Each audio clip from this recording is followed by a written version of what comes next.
আসসালামু আলাইকুম স্যার, আমাদের গাছে একটা লেমন ধরছে। লেমন? হ্যাঁ। ছিড়িও না এখন।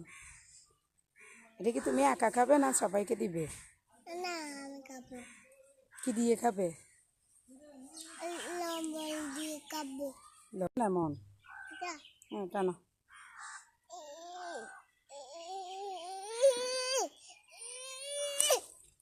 উঠতে পারে নাই, আবার ছিড়ো। কাটা কাটা লাগবে হাতে। পারতেছো না তুমি?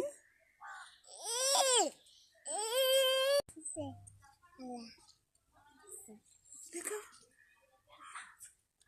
আমাদের কাছে একটা লেমন ধরছে, দেখো তোমরা খাবে? সবাইকে দিবে? না। আমাকে দিবে একটু? হ্যাঁ। দাও।